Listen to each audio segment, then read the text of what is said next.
irmãos, boa noite a todos. Meu nome é Nelly Torres, sou oriunda do Grupo Cristão Espírita Saraí, na Penha. É um grupo que foi criado, constituído pelos meus avós maternos, Agadir Teixeira Torres e Antônia Rafael Torres, e que completou esse ano 73 anos de existência. Então, graças aos meus avós, meus amados avós, saudosos avós, nós ingressamos na doutrina espírita e estamos aqui tentando aprender cada dia mais um pouquinho. Tenho certeza que eles estarão aqui comigo, me inspirando, para a gente dar seguimento ao estudo dessa noite. Eu gostaria de aproveitar a oportunidade para agradecer também ao Grupo Espírita Esperança em Cristo, que faz esse trabalho belíssimo de divulgação da doutrina para os nossos irmãos, companheiros. São trabalhadores incansáveis. Eu admiro muito e sempre cito a dona Guacira, que iniciou esse trabalho e que se estende de assistência espiritual para todos os irmãos que ali procuram essa casa.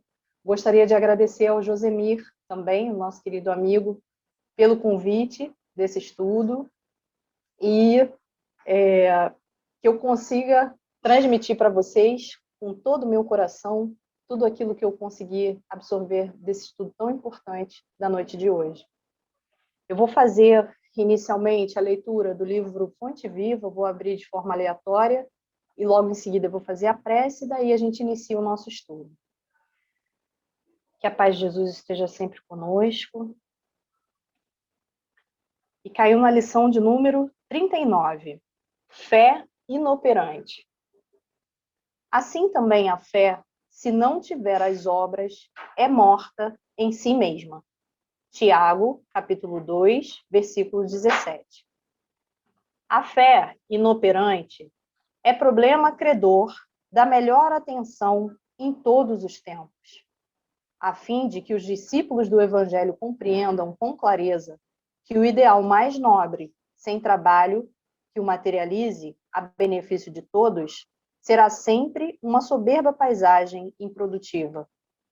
Que diremos de um motor precioso do qual ninguém se utiliza? De uma fonte que não se movimenta para fertilizar o campo? De uma luz que não se irradia? Confiaremos com segurança em determinada semente. Todavia, se não a plantamos, em que redundará nossa expectativa, se não em simples inutilidade? Sustentaremos absoluta esperança nas obras que a tora de madeira nos fornecerá, mas se não nos dispomos a usar o serrote e a plaina, certo, a matéria-prima repousará indefinidamente a caminho da desintegração. A crença religiosa é o meio, o apostolado é o fim. A celeste confiança ilumina a inteligência para que a ação benéfica se estenda, improvisando por toda parte bênçãos de paz e alegria, engrandecimento e sublimação. Quem puder receber uma gota de revelação espiritual no íntimo do ser, demonstrando o amadurecimento preciso para uma vida superior, procure de imediato o posto de serviço que lhe compete, em favor do progresso comum. A fé, na essência, é aquele embrião de mostarda do ensinamento de Jesus, que em pleno crescimento, através da elevação pelo trabalho incessante, se converte no reino divino, onde a alma do crente passa a viver. Guardar, pois, o êxtase religioso no coração, sem qualquer atividade nas obras de desenvolvimento da sabedoria e do amor, consubstanciados no serviço da caridade e da educação, será conservar, na terra viva do sentimento do ídolo morto, sepultado entre flores inúteis das promessas brilhantes. Eu acho que foi uma lição muito oportuna com relação à fé que a gente precisa manter. Jesus já dizia, né, que a fé sem obras ela é morta, então que possamos guardar a fé em nossos corações e de forma viva, que a gente consiga colocá-la em prática o tempo todo para que, de fato, germine no terreno dos nossos corações e também daqueles que estiverem próximo a nós. Vamos fazer a prece inicial, rogando aos amigos espirituais que estejam presentes nesse momento do nosso estudo, agradecendo ao nosso Mestre Jesus pela oportunidade, mais uma vez, de estarmos aqui reunidos, que essas vibrações de amor alcance todos os lares, os corações fraternos, amigos, que possamos ser intuídos para trazer no estudo de hoje, de forma simples, serena, todo o ensinamento que eu consegui absorver. Obrigada, Mestre Jesus, mais uma vez, pela chance, pela oportunidade, e que o Senhor nos abençoe hoje e sempre. Graças a Deus. Então, meus irmãos, vamos passar agora para a parte efetiva do estudo. A lição que nos foi destacada, sugerida pelo nosso Josemir, ela está lá no Evangelho segundo o Espiritismo, capítulo 10, cujo título é Bem-aventurados os que são misericordiosos, e foi passado dos itens 5 até o item 8. O item 5, cujo título é Reconciliação com os adversários.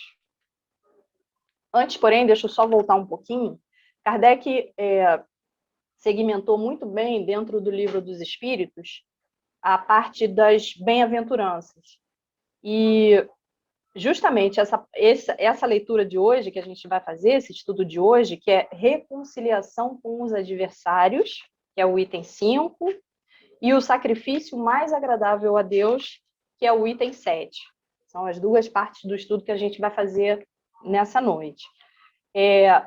Então, como eu vinha dizendo, Kardec colocou dentro da parte sobre as bem-aventuranças, justamente sobre bem-aventurados os que são misericordiosos. E aí eu fui buscar, para ilustrar o nosso estudo, Jesus, na verdade, ele não perdia as oportunidades de nos trazer os ensinamentos da Boa Nova.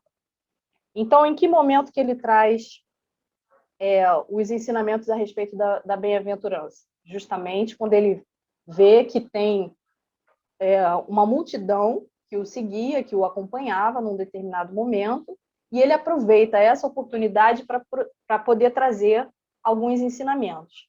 Né? Então, ele sobe num monte, é o famoso Sermão do Monte, onde ele traz as bem-aventuranças e nos traz outros ensinamentos também. Então, o que significa essa expressão que ele traz para a gente, bem-aventurados os misericordiosos? Bem-aventurados significa benditos aqueles, felizes aqueles que, e aí ele traz, bem-aventurados os misericordiosos, bem-aventurados, tem outras, são várias bem-aventuranças, né? Os que são brandos e pacíficos e outras tantas. Os bem-aventurados os misericordiosos, o que é ser misericordioso? É aquele que se compadece com a dor do outro, é aquele que compreende as misérias, as falhas e as faltas alheias. Então, assim, ser misericordioso é ser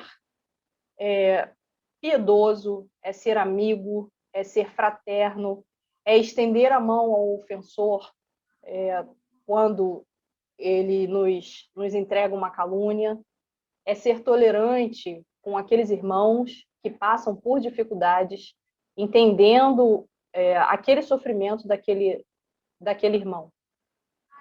Então, assim, quando Jesus diz, né, os misericordiosos, bem-aventurados os misericordiosos, porque alcançarão a misericórdia. Então, assim, se eu sou misericordioso com o outro, né, se eu sou amigo, se eu sou tolerante, se eu sou compreensivo com as dificuldades do outro, eu tenho todo o direito de que Deus seja misericordioso também comigo. Mas se eu não consigo apresentar esse comportamento com o outro, como é que eu espero que Deus tenha essa mesma misericórdia comigo.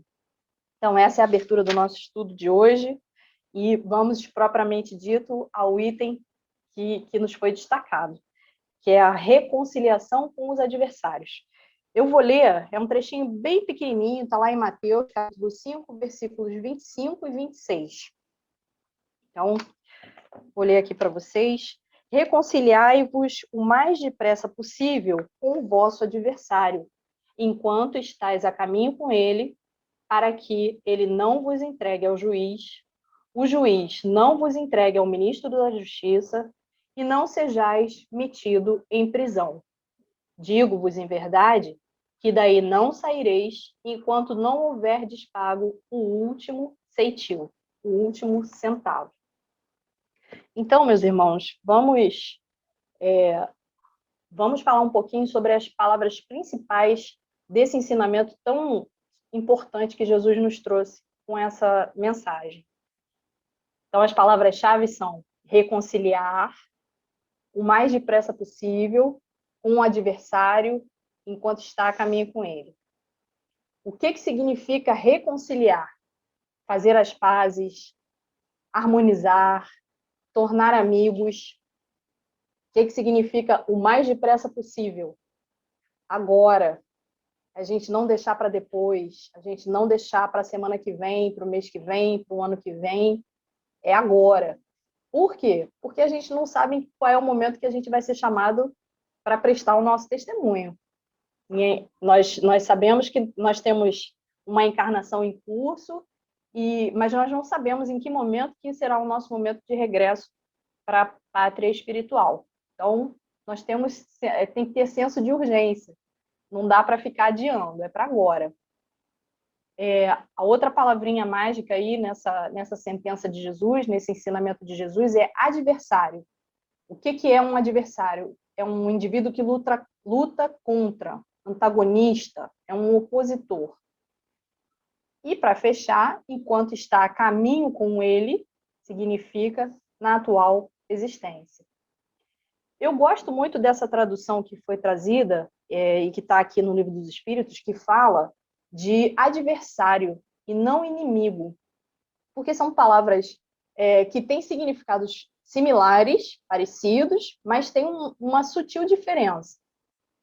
O adversário, normalmente, é aquele que rivaliza com você, que luta, que compete, que se opõe, né? que na verdade é um opositor, é o que está do outro lado. O inimigo, ele tem um peso, é uma palavra que tem um peso mais forte, né? Que indica contrariedade, que indica muitas vezes hostilidade, que indica aversão, ódio, nocivo, prejudicial. Então, é uma palavra mais forte. E por que eu quis trazer aqui a diferença entre adversário e inimigo? Porque esse estudo de hoje, em alguns momentos, eu parei para fazer a minha reflexão e eu cheguei à seguinte conclusão. Puxa vida, eu acho que esse estudo talvez não seja tanto para mim, porque eu não tenho inimigos. Mas, quando Jesus coloca esse ensinamento, ele quer dizer o seguinte: não é um inimigo ferrenho somente, tão somente. É também aquela pessoa com as quais a gente, ao longo da nossa existência, ao longo do nosso caminho, às vezes tem algum tipo de incompatibilidade. E quando a gente fala isso, aí já traz mais ou menos aqui para o nosso universo, para o nosso mundo. Não é uma coisa assim que fica tão distante, né? A gente pode dizer, eu não tenho inimigos, mas certamente em algum momento da vida, ao longo da nossa vida, nós temos alguns adversários, isso faz parte. Então, nós temos irmãos que estão a caminho conosco ao longo dessa existência, conforme eu disse anteriormente. Nessa encarnação, nós fazemos parte de uma grande família. Nós temos a família universal, a família consanguínea, a família terrena, onde nós encontramos o nosso pai, a nossa mãe, tios, primos, irmãos. E nós temos a família universal, a família terrena, espiritual, aliás, família espiritual. E quando a gente parte do princípio de que somos filhos de um único Deus, a gente já... O ponto inicial é o seguinte: somos todos irmãos.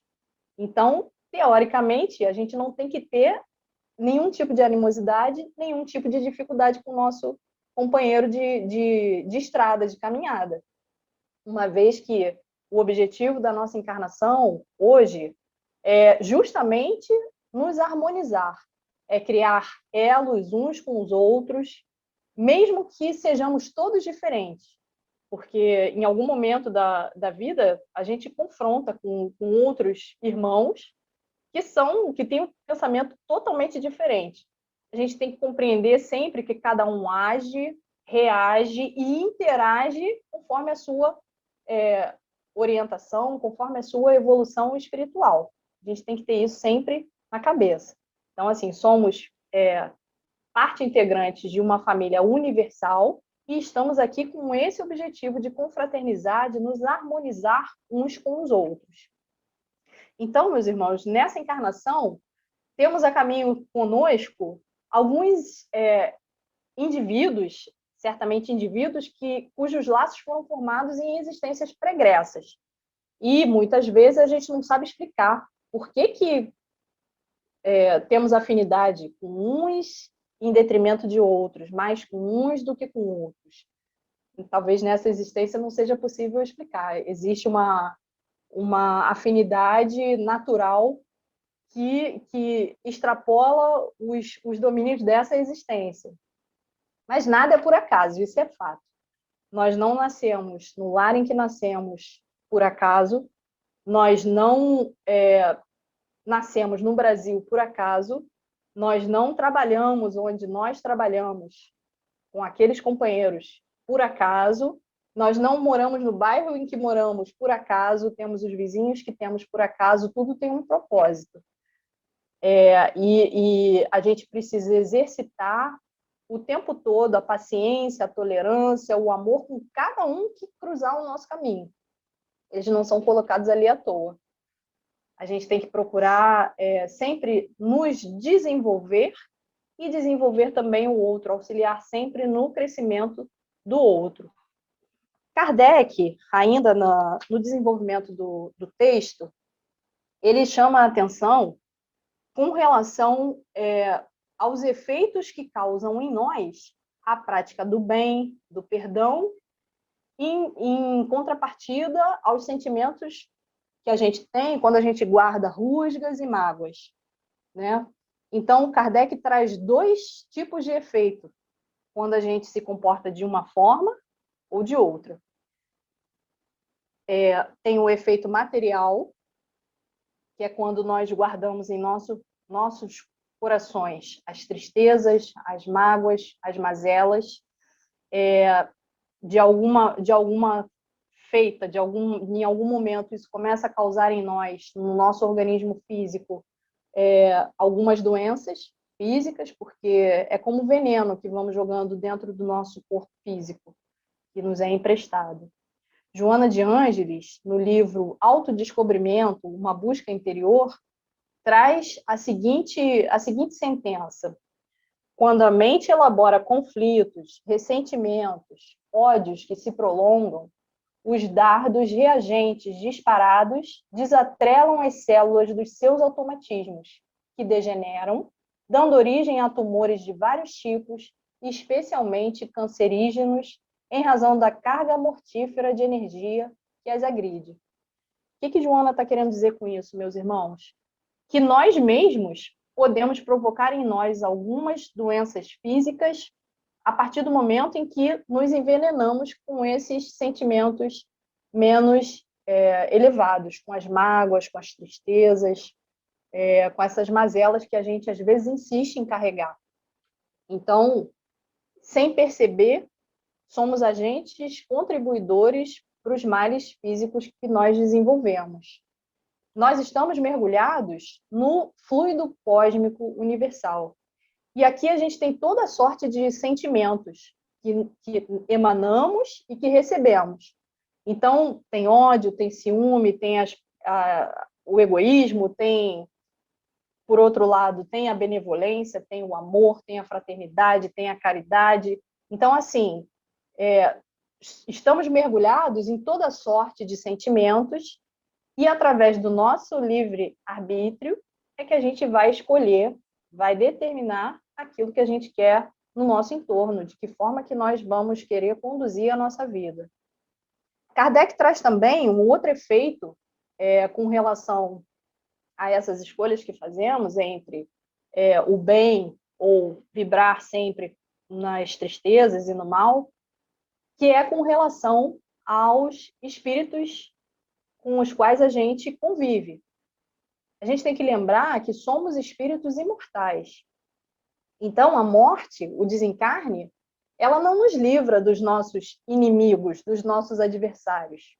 Pelo contrário, muitas vezes esses adversários, esses espíritos que guardam rusgas com relação a nós mesmos, eles se aproveitam dessa fragilidade de estarmos encarnados e eles fora do corpo físico. Então, eles acabam tendo o benefício de nos ver e muitas vezes nós não os vemos, não os sentimos. E na própria literatura espírita, nós temos aí vasto material que fala sobre estudos, né, sobre a obsessão e os seus estágios. Então, muitas vezes, somos acometidos, alguns irmãos são acometidos, submetidos à fascinação, à possessão, à subjugação. E Kardec traz aqui também no texto que, normalmente, o obsidiado e o obsessor quase sempre estão ligados a vinganças de existências pregressas. E ele diz assim: Deus o permite para os punir do mal que a seu entorno praticaram, ou se tal não ocorreu, por haverem faltado com a indulgência e a caridade não perdoando.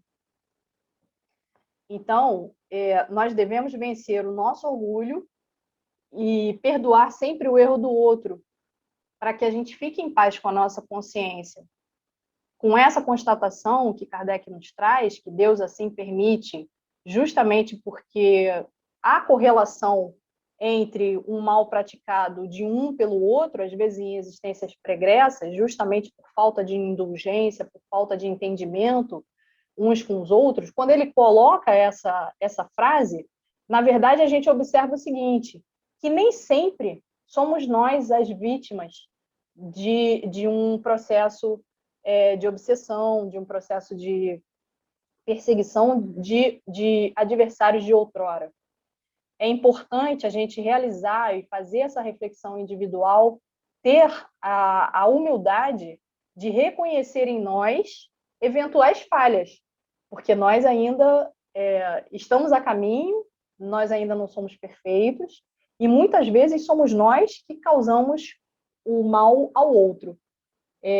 Na verdade, o obsessor de hoje pode ser a vítima das crueldades sofridas que eu tenha causado. Então, assim, o familiar que hoje às vezes é difícil de entendimento, de relacionamento, ou aquele amigo que às vezes nos chega, né, um vizinho, um colega de trabalho, que às vezes é mais difícil, pode ser aquele amigo de outrora, aquele familiar de outrora, que se sentiu prejudicado ou traído por nós mesmos. Importante que a gente não alimente e não guarde em nós nenhum tipo de mágoa ou tristeza diante do ofensor. Né? Que a gente seja sempre aquele que vai dar o primeiro passo em relação à misericórdia, conforme Jesus nos ensinou lá no Sermão do Monte. Né? Diante das ingratidões, que seja eu misericordioso, compreensivo com as dificuldades do outro. Vamos falar um pouquinho agora sobre o perdão das ofensas e a reconciliação. Quantas vezes a gente já ouviu na nossa vida uma expressão assim: eu perdoo essa pessoa, mas não quero perto de mim de jeito nenhum. Perdoo, mas ela lá e eu cá. E aí a gente para e faz a seguinte reflexão, né? Será que é esse o perdão que a gente estuda no Evangelho, que está lá nos ensinamentos de Jesus? Eu acho que não. Lá, quando a gente, também ainda no Sermão da Montanha, Jesus nos traz a prece, né? O Pai Nosso nos ensina a orar, e tem uma frase que justamente fala sobre isso, sobre o perdão. Perdoa as nossas ofensas, assim como nós perdoamos a quem nos tem ofendido. E aí a gente para e pensa, meu Deus, será mesmo? Porque eu gosto de ser perdoado das minhas faltas, eu quero que tenha um entendimento sobre as minhas dificuldades, mas será que eu consigo retribuir da mesma forma com o meu irmãozinho que está a caminho junto comigo? Então, assim, reconciliar significa reatar. Equivale a dizer o quê? Faz a tua parte. E cada um vai responder pelo seu oportunamente.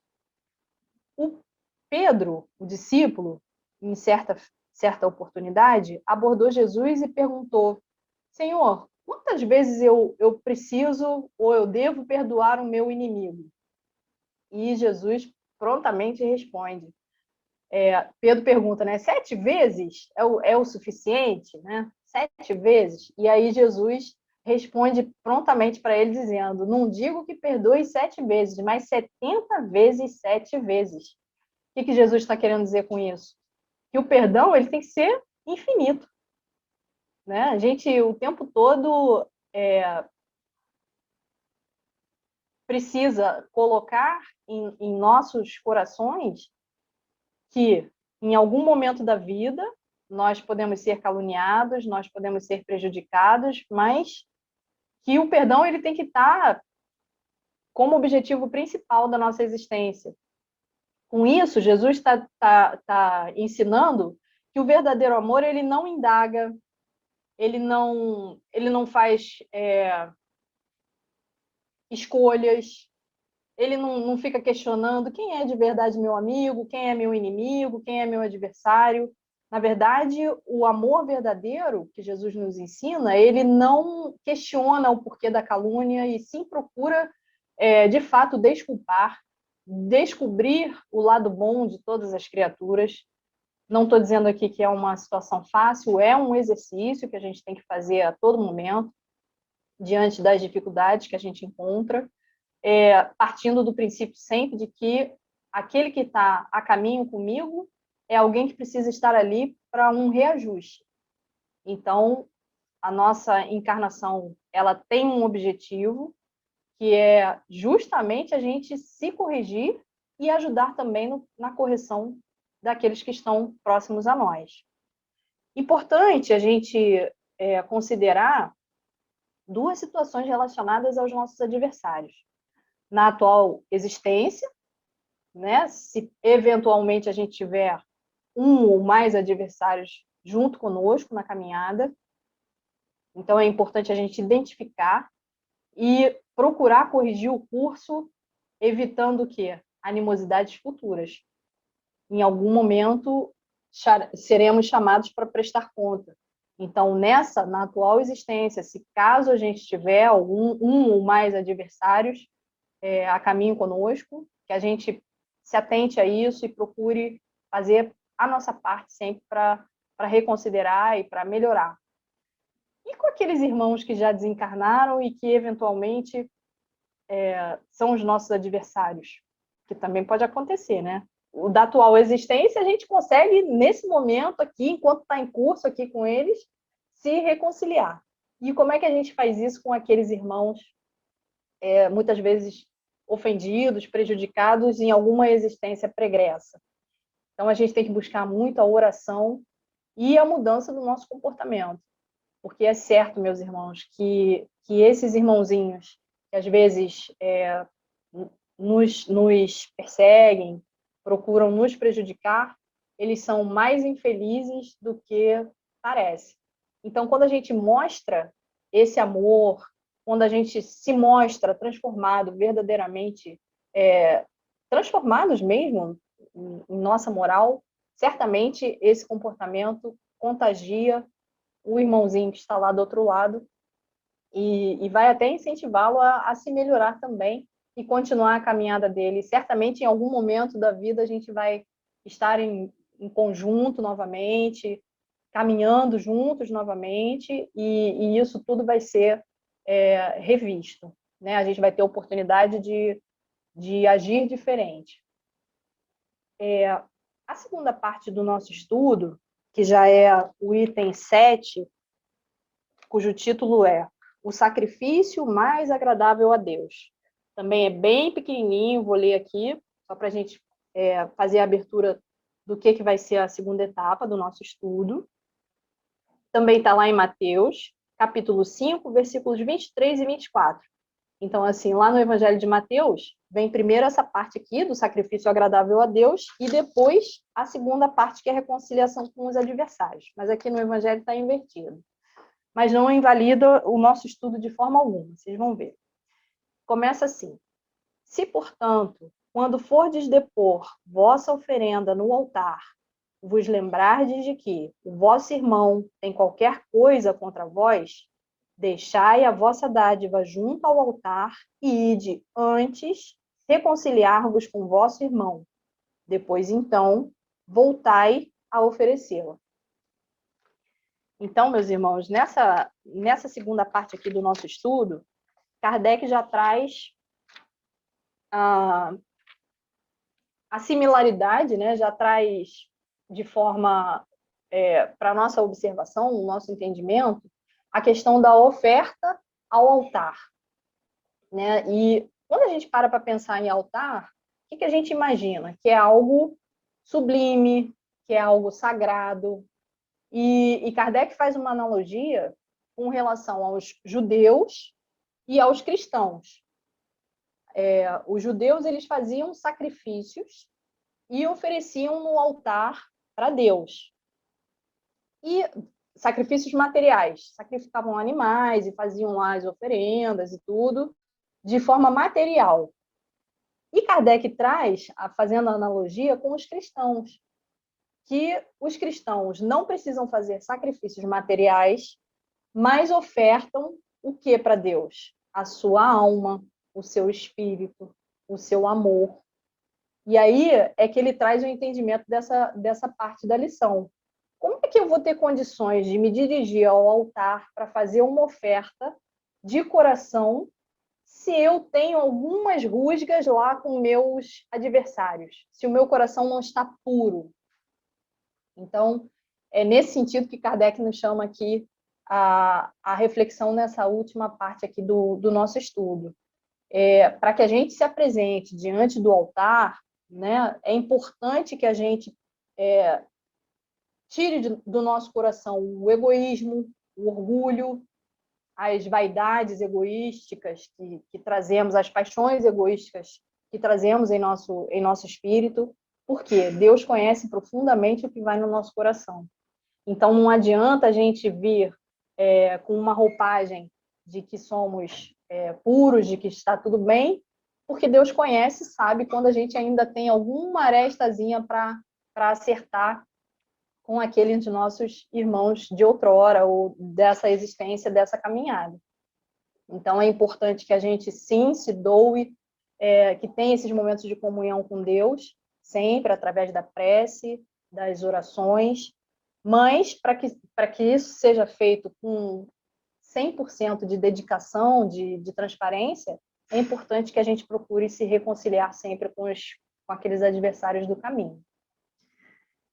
Então, meus irmãos, para a gente concluir, eu vou fazer aqui um resumo de tudo isso que a gente conversou.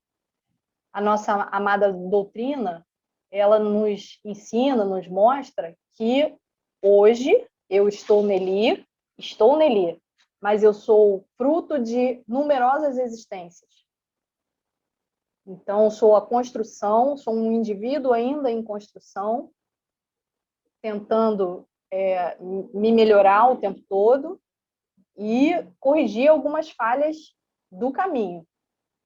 A gente não está aqui de passagem, não estou aqui de passagem, não estamos aqui de passagem.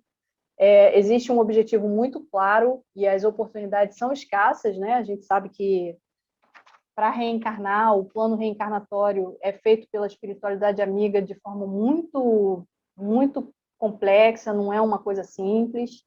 Então, a gente tem que aproveitar a oportunidade que nos está sendo dada agora, justamente para aparar essas arestas e corrigir alguns débitos que nós adquirimos com os nossos semelhantes, seja nessa existência, seja em outras existências anteriores. Muitos de nós se colocam no papel de vítimas, né? Preferem guardar rancores, ressentimentos, acreditando cegamente que estão certos. Não querem nem ouvir falar naquele companheiro que julga ser o seu algoz.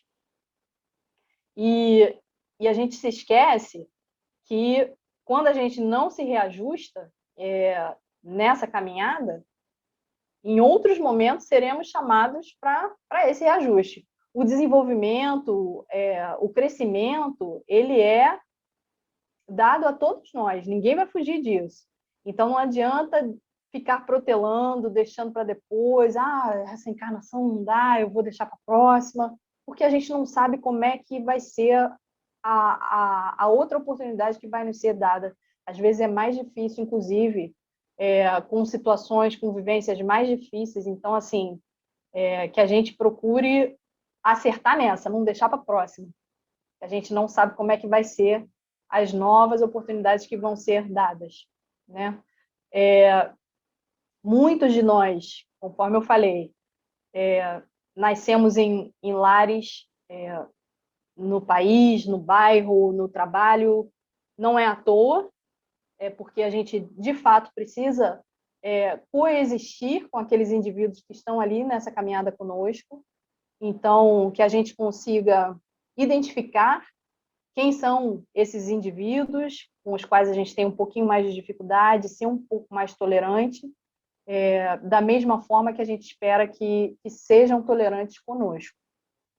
Muitos de nós carregam em seus corações, preferem guardar os rancores, os ressentimentos, as mágoas, e muitas vezes a gente desenvolve em nós, desequilibra em nós o nosso organismo físico e arrasta para outras existências também essas animosidades com outros companheiros de encarnação, e não é isso que a gente deseja. A gente quer sempre que nós estejamos bem e contribuir também para o bem do outro.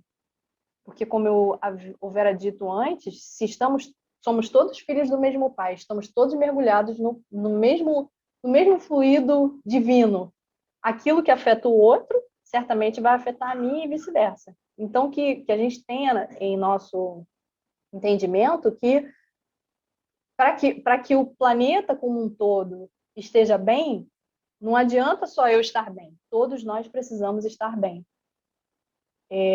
Nós não devemos esperar ser chamados para prestar conta, para dizer que vamos nos melhorar, que sejamos os agentes prioritários, que comece em nós, que parta de nós, dos nossos corações, esse movimento de reconciliação, que a gente possa, de fato, buscar nos ensinamentos do Cristo, se espelhando nele, que mesmo na crucificação ali, durante o seu processo, né, de crucificação, até ali, aquele momento, Jesus deu essa demonstração, esse ensinamento para todos nós, de que rogando ao Pai perdão para todos nós pelo nosso comportamento tão indigno ali com ele, porque a gente não sabe o que faz. A gente ainda não sabe o que faz, não sabia naquele momento e hoje ainda